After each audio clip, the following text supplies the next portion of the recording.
Welcome back to the Flying with the Flock podcast, the best place to get all of your Eagles and NFL related news. I'm your host, Matt, and welcome, ladies and gentlemen, to the week after the NFL Combine. The week after quite a few major NFL implications happened for this upcoming season, that including Matthew Stafford going back to the Rams, which we will cover in a little bit here, and other trades and other moves, whether it's players getting cut, players getting extended. We'll talk about Saquon Barkley's new deal here in a little bit. But with all that out of the way, I just want to thank you guys for stopping by for this episode. And if you all could leave a like and subscribe down below, that would be much appreciated before we get started. But without further ado, let's hop into the recent happenings with the Philadelphia Eagles. Unfortunately, we'll touch on James Bradberry first because that'll be quicker, easier. James Bradberry is going to be a June 1st, post June 1st designated release. That meaning the Eagles will save up. I'm not sure how much cap space James Bradberry cut.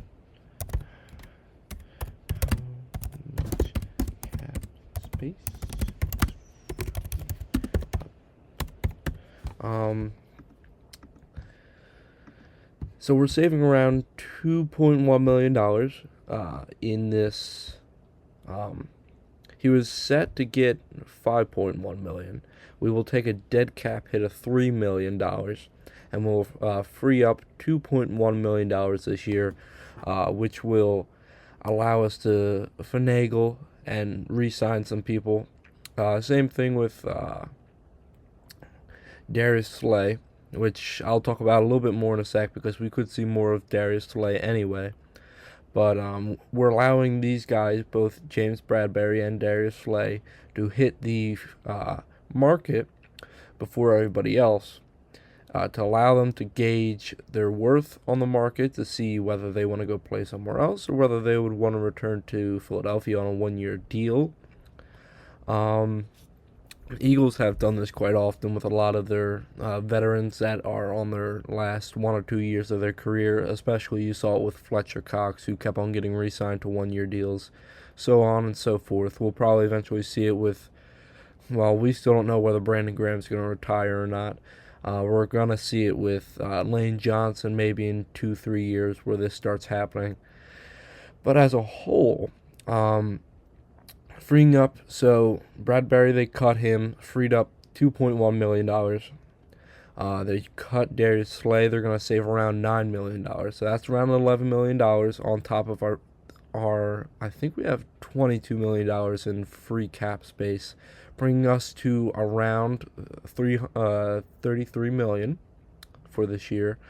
And then the Saquon signing as a whole, will free up some money, especially this year. We'll be able to spread out a lot of the money that he's due to the back end of his deal, closer to 2028, 2029, which is weird to say. But ultimately, we've kind of secured Saquon Barkley for being an Eagle for the rest of his life at this point. And we'll get into the implications of the Barkley signing in a sec here. But looking at Darius Slay, he did get, obviously, cut by the Eagles. There's a few different options he could go. He could retire, which I don't think he'll be doing. He can test the market and see where, how much he's worth, mainly. He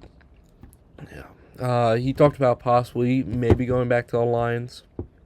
I wouldn't be surprised if that happened, if they signed him back to a one-year deal to retire there. I wouldn't be surprised if he walks and gets overpaid probably what he's worth, although he's a 34-year-old corner. We have to take this into consideration here. Look at the bigger picture.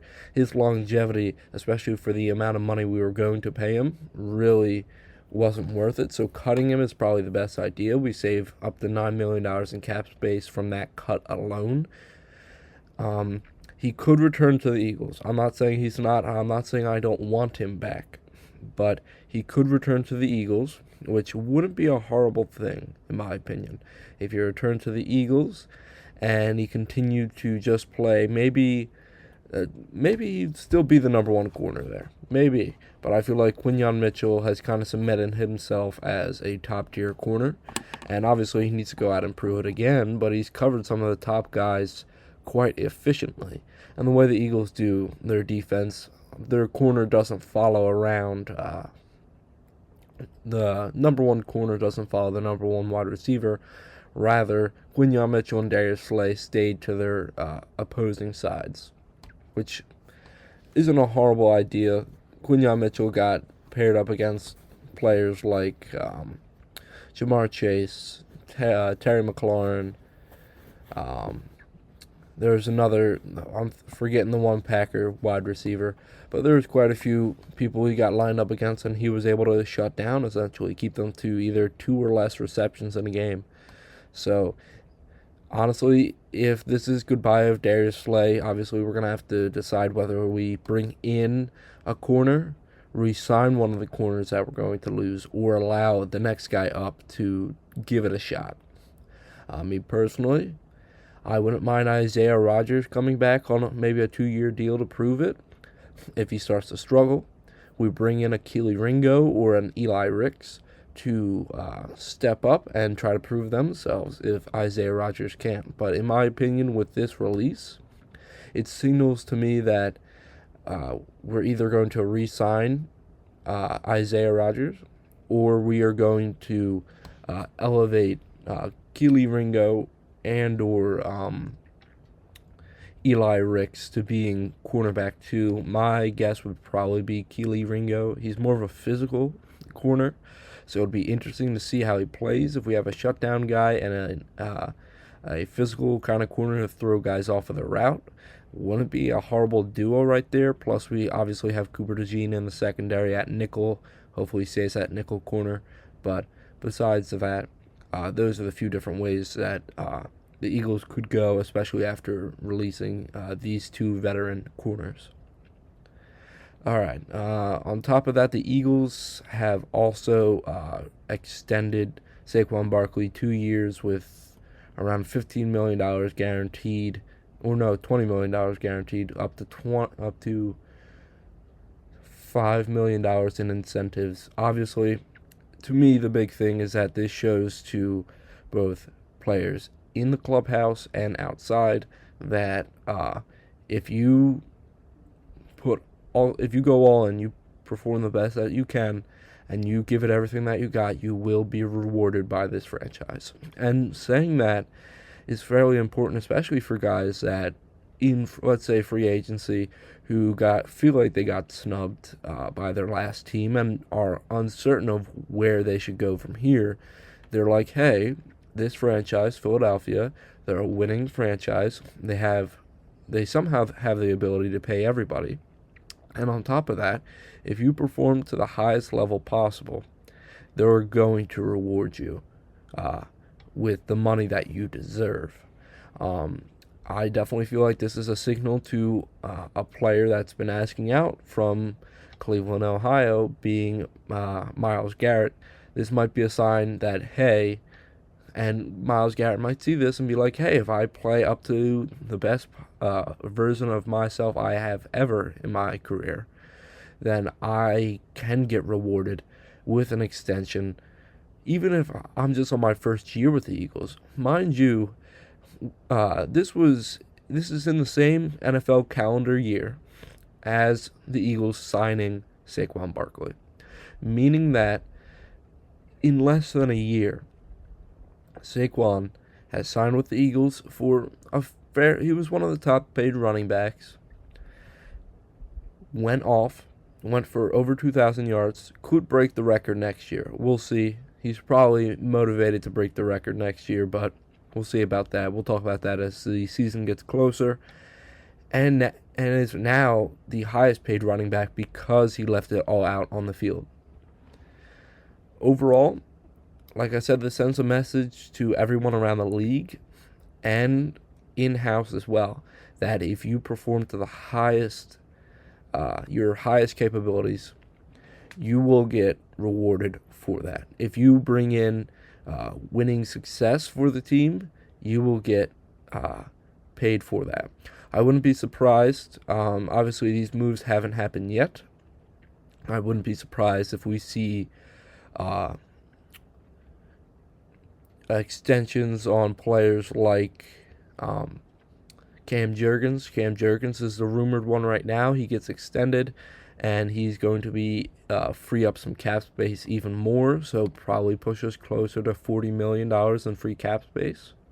And maybe even Jalen Hurts, extend him past 2029 and be able to force that money further back, opening up some more room, especially this year, to bring back a Mekhi Becton, a Zach Bond, maybe bring in a Myles Garrett, which we'll talk about in a second. But overall, I do feel like this is successful business tactics by the Eagles here in order to free up space now, but also send a message to the rest of the league that, hey, if you come to Philly and you perform well, you're going to get paid what you're due at the end of the day.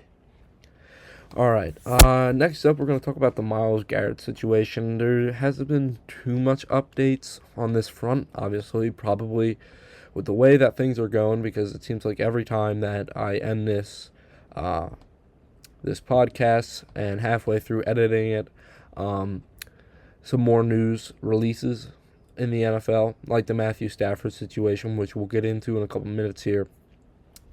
But overall, I feel like Myles Garrett, so going into the Combine, it was rumored that the top two teams were the Commanders and Eagles. Well, mainly the Commanders.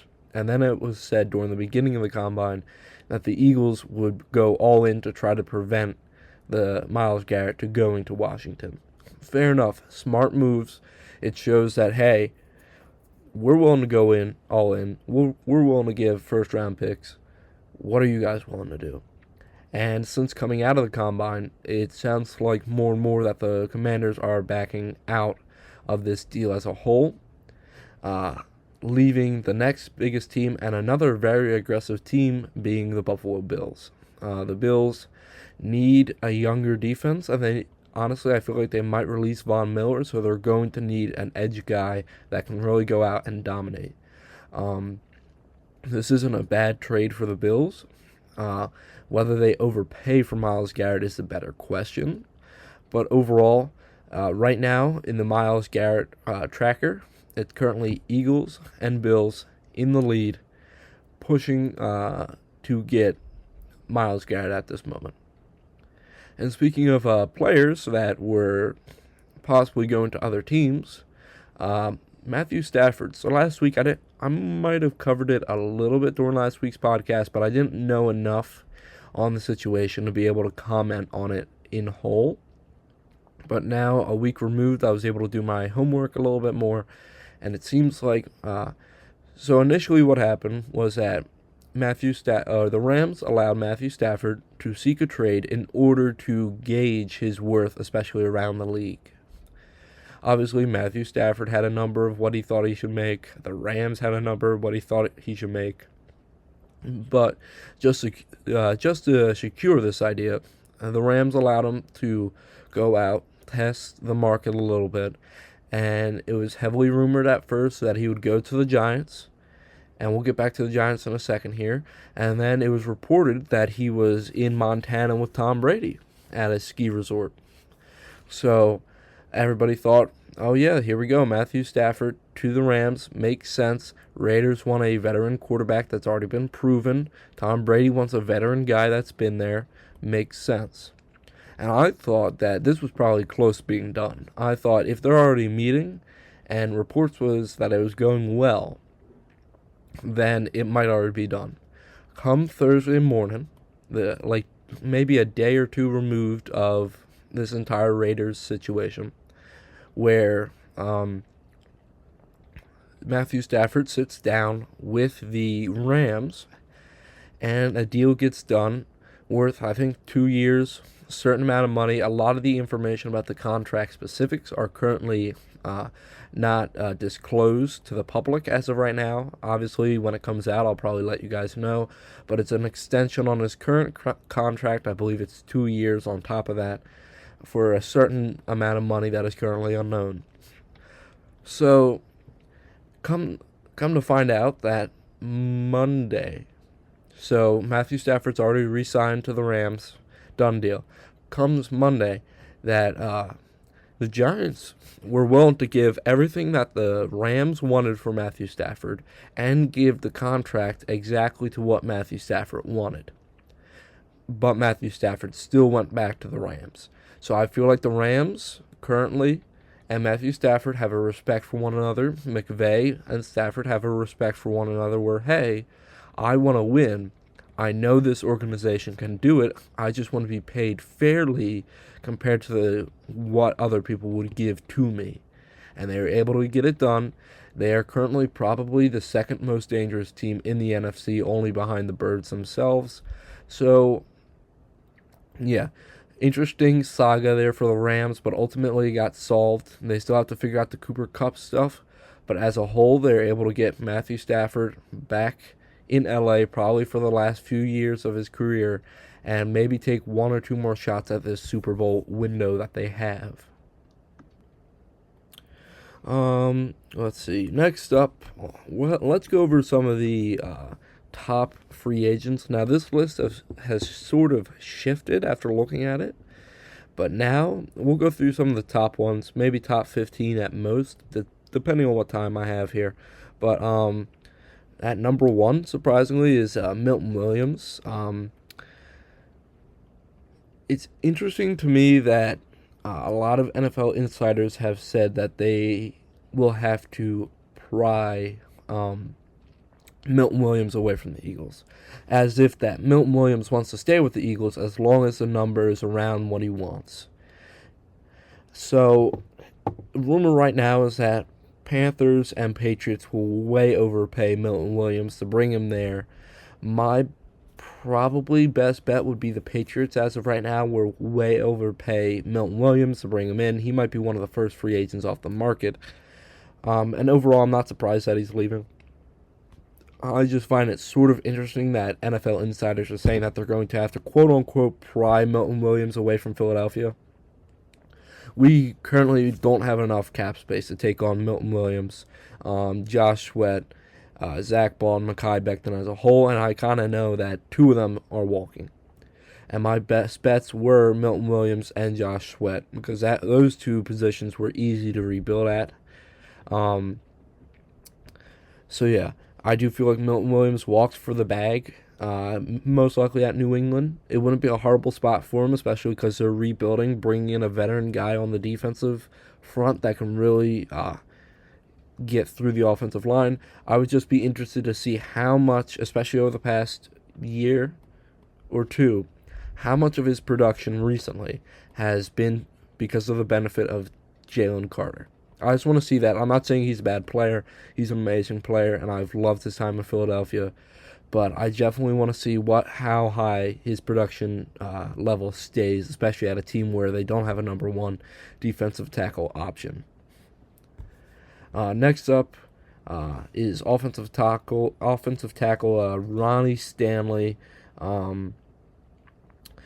Obviously, he's 31. He's definitely going to get paid a little bit. Maybe a 3-year deal wouldn't be horrible. 3-year, maybe around $20 million guaranteed. Bring him in. I don't know who's like the top guys rumored for him currently. A team that really needs an offensive tackle would be the Cowboys. I don't think that would be a horrible spot for him. Again, yeah, that's not a horrible spot for him in my opinion. Bringing in this guy. I have 3 locations: the Cowboys, the Titans, or the Raiders. Either the Titans or the Raiders could overpay for him for like a 3-year deal in order to keep him there and secure their tackle position. Whereas the Cowboys could probably pay him. It would just be a little bit difficult with their cap situation as a whole. So yeah, that's my idea of where Ronnie Stanley will most likely be going. Zach Bond, I'm still waiting on the news that he gets re-signed. I'm hoping he gets re-signed. I pray to every football god possible that Zach Bond comes back in the Eagles green. I definitely see him being one of the two being re-signed to Philadelphia, with Howie Roseman probably making him a top priority as a whole. So yeah, I definitely feel like the Eagles keep Zach Bond, and yeah, that's all she wrote on that one, honestly. Next up is Sam Darnold. So the Vikings chose not to tag Sam Darnold on the like that was announced maybe 2 hours before the tag deadline on March 4th. So overall, I do feel like he might get a deal done with the Vikings. As much as I would love to see Sam Darnold go somewhere else and get the bag and get overpaid, probably, he is best off in this system that Kevin O'Connell has built. And they bring him back on a 3-year deal. I feel like Sam Darnold will most likely continue to improve, and hopefully he doesn't, fade in the big moments like he did, especially last year against both the Lions and the Rams as a whole. Josh Sweat. I'm not sure where Josh Sweat would go. It was interesting.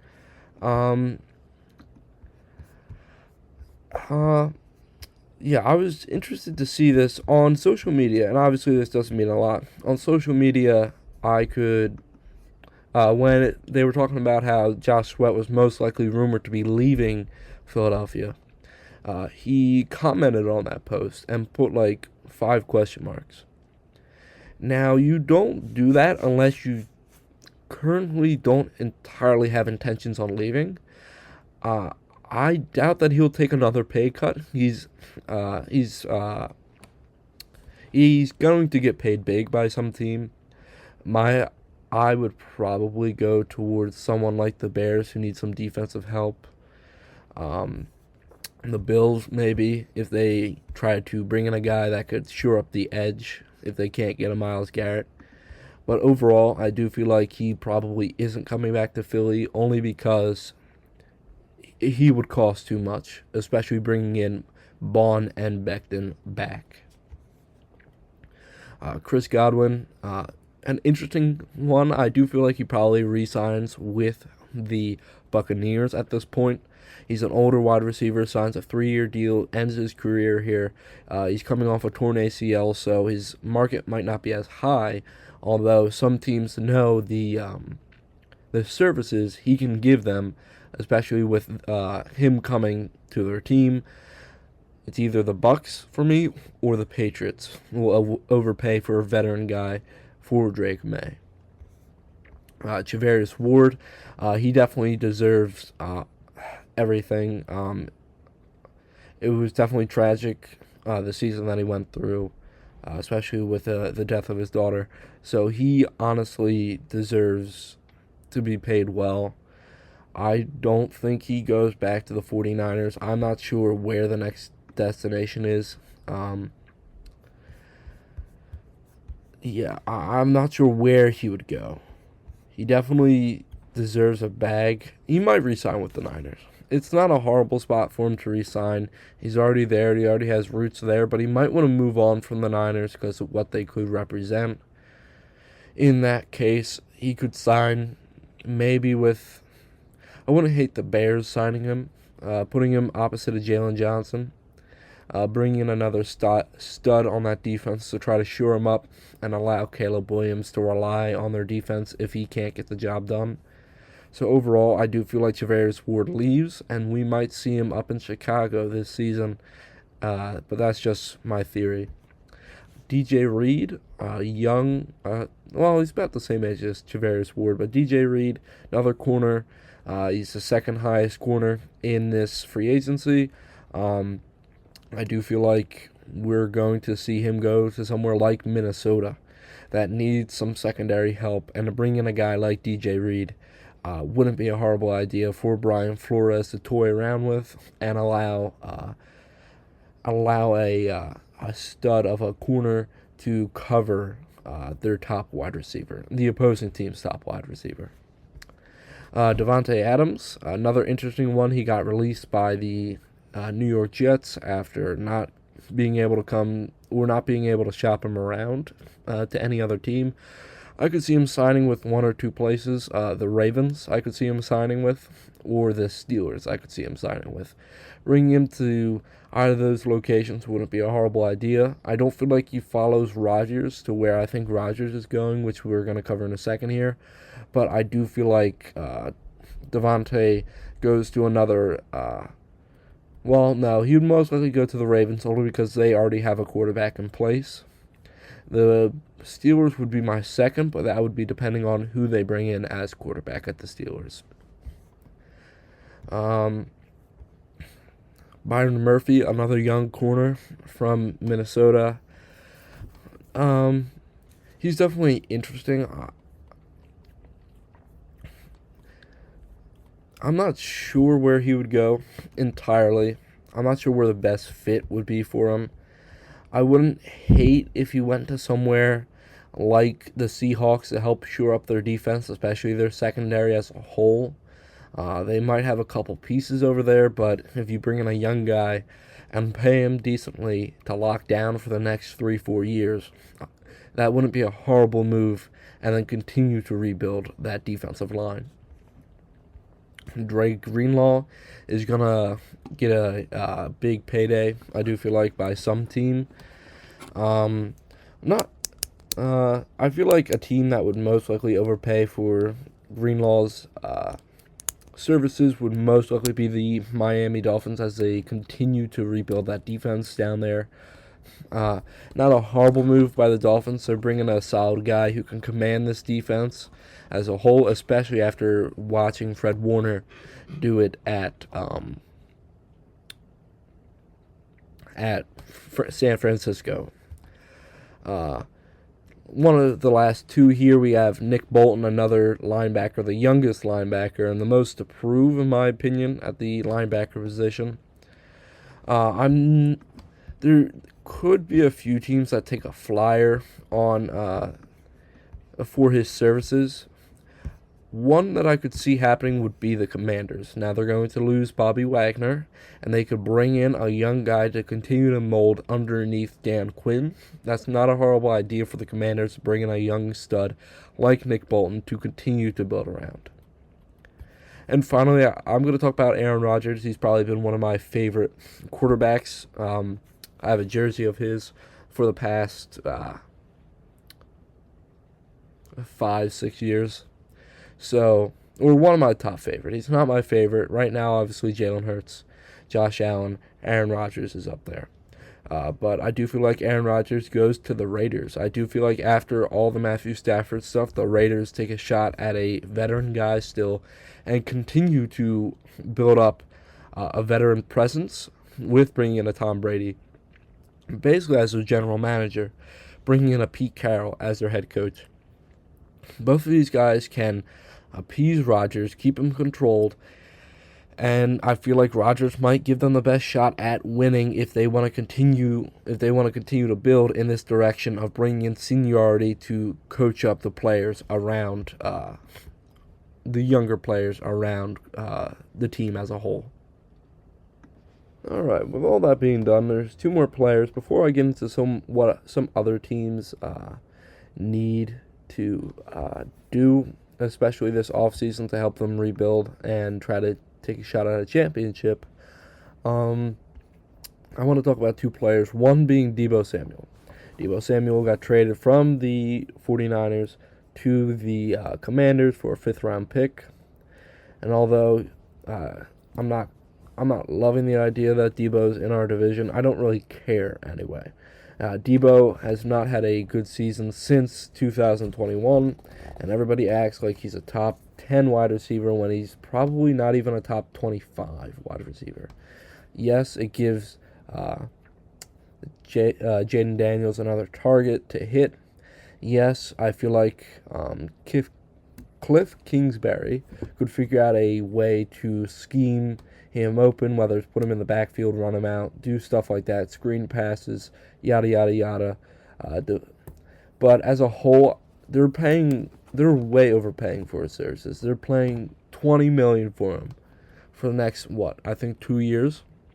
That's a lot of money. That's more money than you think, and eventually that'll start adding up. And obviously, their general manager had connections to the 49ers front office to get this deal done. But as a whole, I felt like they should have just drafted a guy in the draft. Who did I have them drafting?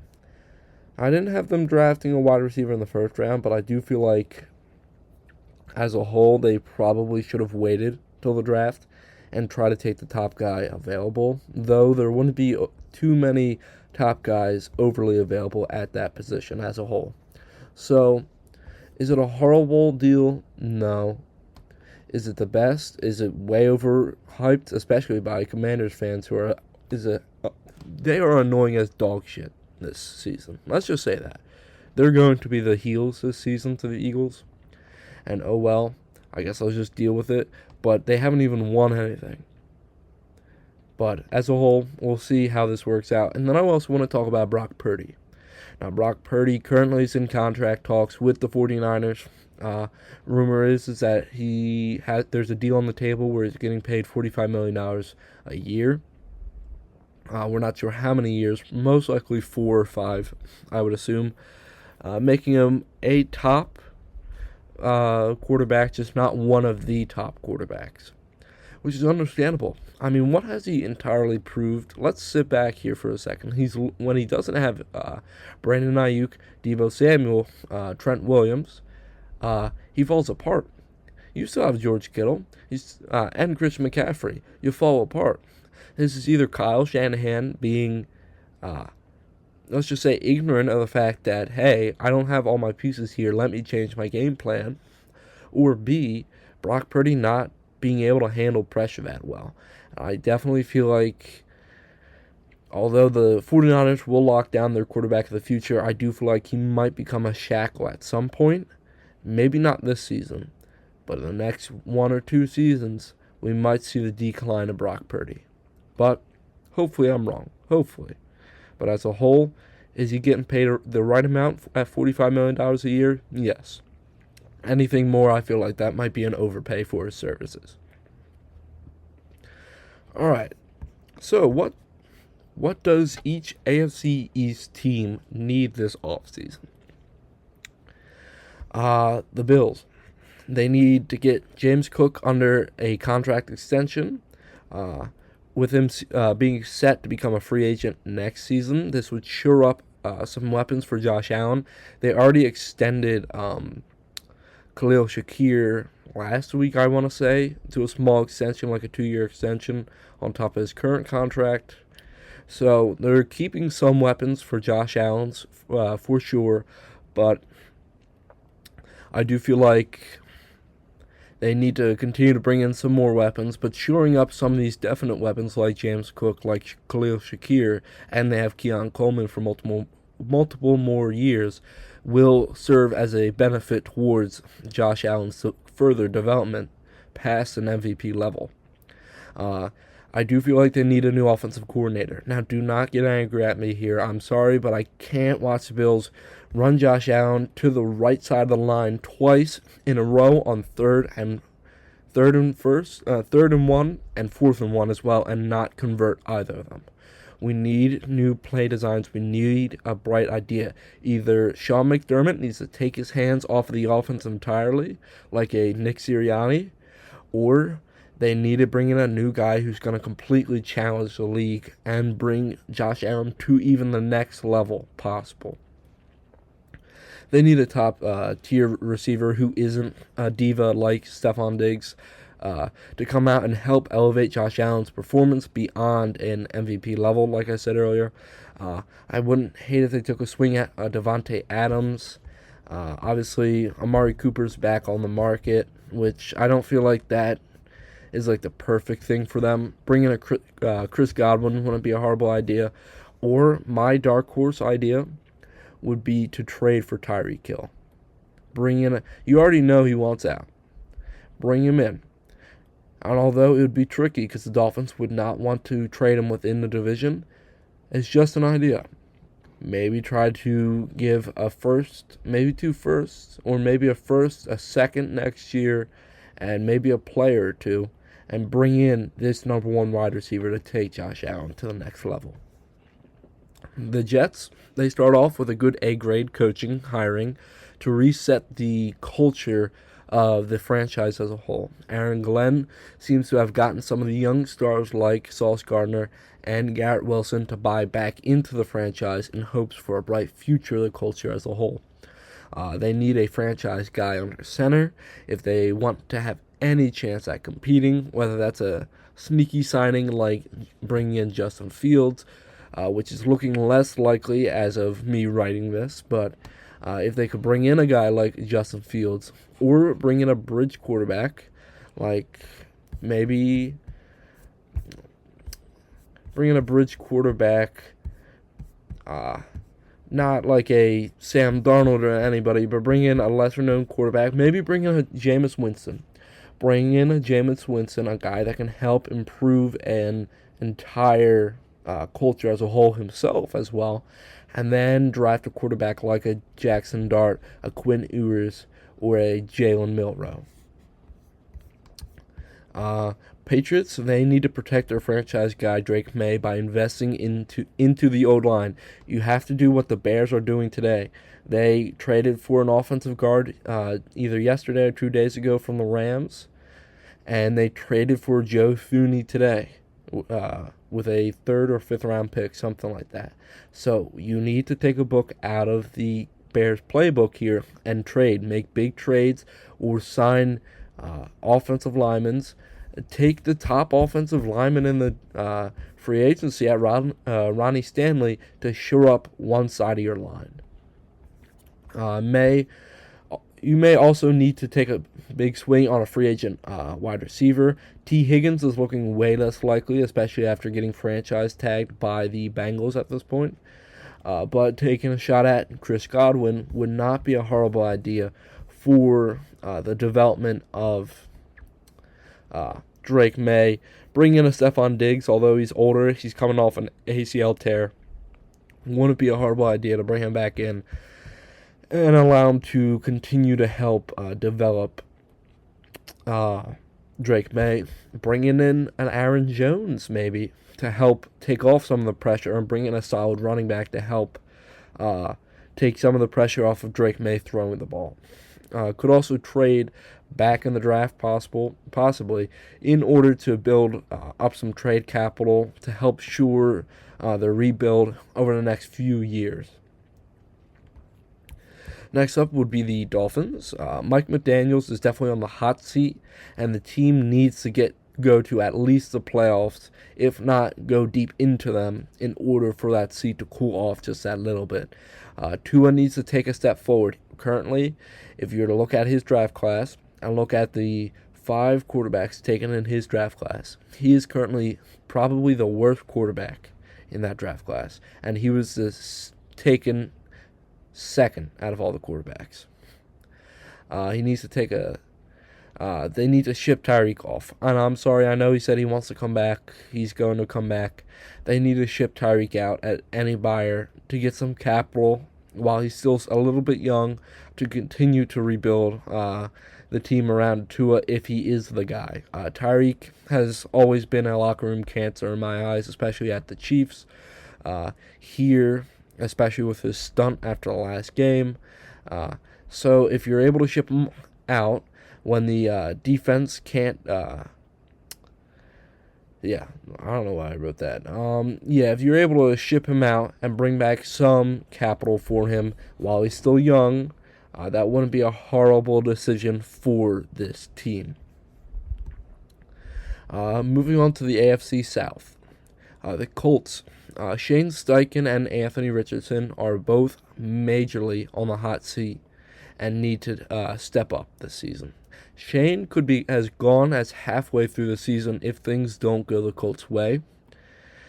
According to the rumors, he needs to reset the culture as a whole and continue to pray that players like Anthony Richardson take the next step forward using some of their top weapons like Michael Pittman, Jonathan Taylor, and Alec Pierce. And maybe bring in another guy in the draft. bring in more weapons, maybe like Tyler Warren in the draft, while rebuilding the defense as well, allowing Anthony Richardson to have a solid defense to lean on when he needs it. They need to bring in some competition, though, for Anthony Richardson. Bring in an older vet. Maybe bring in like I said earlier, Jameis Winston wouldn't be a horrible person to take a shot at. Russell Wilson wouldn't be a horrible person to take a shot at. Aaron Rodgers as well. Bring in an older guy that can push Anthony Richardson, but also indicate to him that, hey, you're still the franchise guy. You just need to take a step forward, or else we're going to have to do some uncomfortable things for the franchise. Next up is the Jaguars. They are a mess as a whole. The Jags need to ultimately rebuild the entire defense in order to give Trevor Lawrence a crutch to lean on when he needs it the most. They were the most messiest defense I've ever seen last season, and unfortunately, it's what killed them in the long run. Trevor Lawrence needs to both A, stay healthy for the entire season, and needs to contribute to the team over a long period of time, and B, needs to take a step forward under new head coach Liam Cohen, who I believe can help kind of groom Trevor Lawrence and help him become the next, like a top 10 quarterback in the league. If the Jaguars can do this, especially under Liam Cohen, who helped improve Baker Mayfield as well, I believe that they can be set for possibly a run, maybe next season, maybe this season, depending on how well it goes. But I do feel like currently the biggest question mark is whether Trevor Lawrence can stay healthy and take the next step forward as a quarterback. Next up would be the Tennessee Titans. The Titans, kind of simple this year.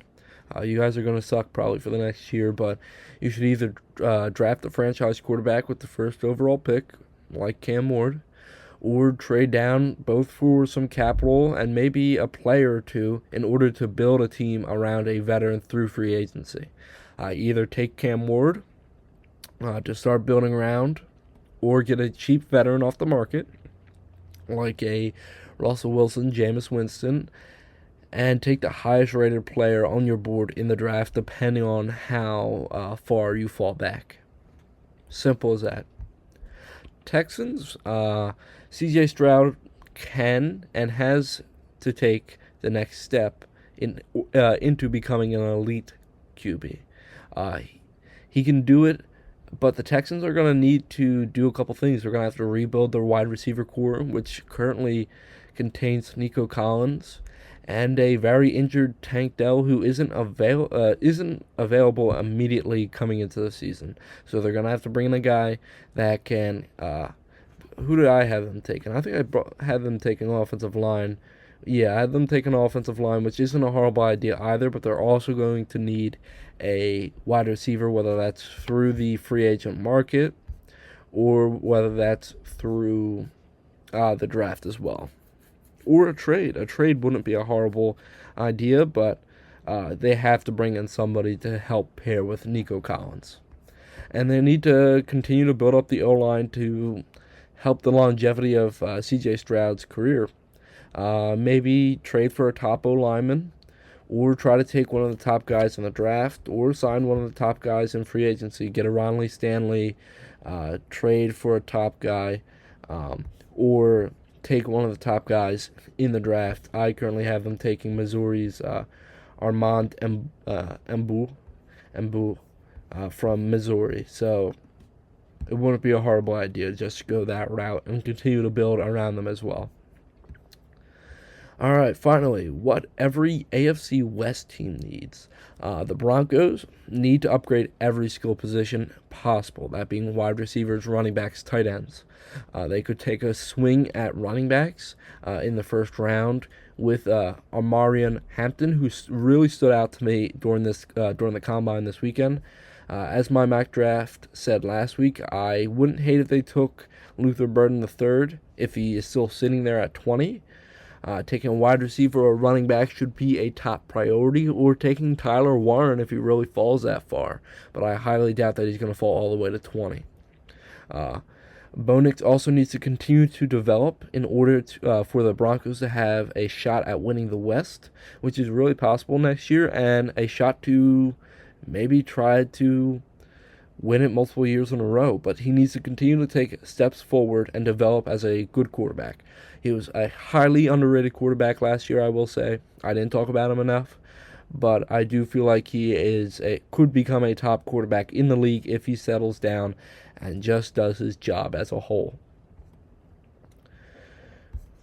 The Raiders, I believe, are going to bring in a veteran quarterback like Aaron Rodgers. Bring in Aaron Rodgers may be in the cards for the Raiders. We've had players like Max Crosby speak out and saying that it would be really cool if the Raiders brought in a guy like Aaron Rodgers, and especially this coming off the heels of losing out on Matthew Stafford. This makes sense for Brady since he wants to bring in a proven guy for the position while continuing to build a team around them, and then maybe later down the line they can look at trying to draft a franchise guy. Getting something out of Michael Mayer, who was announced to be on the trade block, maybe a fourth rounder wouldn't hurt, and continue to rebuild the team as a whole. I could see Michael Mayer maybe going to the Broncos if the Raiders did not care about trading in division. The Broncos, they might be able to jack up the price a little bit more, say like a third, be like, hey, Michael Mayer, he's all yours for a third-round pick. And I feel like the Broncos, with the position that they're in, might be willing to pay that. Finally, Brady and Carroll in the building more need to reset the culture and try to hold a lot of these younger players more accountable and keep their heads on straight and keep them out of trouble. We also have the Chargers, who initially I forgot to write down in my notes because it's the Chargers, all right. They need weapons. Simple as that. They need wide receiver help. They can't just rely on Ladd McConkey every game. Justin Herbert, to me, this is it. You have to prove it this year, else it might have been a mistake for the Chargers to pay you, but you need to prove it. You need to get past the first round of the playoffs. You cannot choke again, all right? You guys should have won your wild card game, and instead you guys got embarrassed. So you either need to win now, or the Chargers should move off of you, in my opinion. Bring in weapons like a Matthew Golden. Wouldn't be a horrible idea in the draft. Or bringing in a Chris Godwin, though he is a little bit older, wouldn't be a horrible idea either. Or bring in a Devontae Adams as well. Again, top-tier player, not a horrible idea to bring in and help bring some of the pressure off of Ladd McConkey being double covered in this offense. And also get a running back. Wouldn't hate if a top-tier running back like a Donovan Edwards. Bring in a Donovan Edwards. He knows hardball. Bring you in second or third round. Not a horrible idea. Finally, we have the Chiefs. And this one, it's a little bit more tricky. Obviously, with Patrick Mahomes and Andy Reid, they're going to always have a shot at the Super Bowl. But realistically, right now, they have two options. And I'm currently seeing it's mixed signals of which way they're going for this. They can either go all in this year, paying guys to win now and not worrying about the consequences later down the road. Or they can focus on the longevity of the team while taking a shot at this year would be most likely, or would be less likely. As a whole, it would be less likely for them to win this year, but they can focus on the longevity of the dynasty as a whole. Rebuild this O-line, especially after the trading Joe Thuney this morning, like 10 minutes before I started recording. Joe Thuney to the Bears.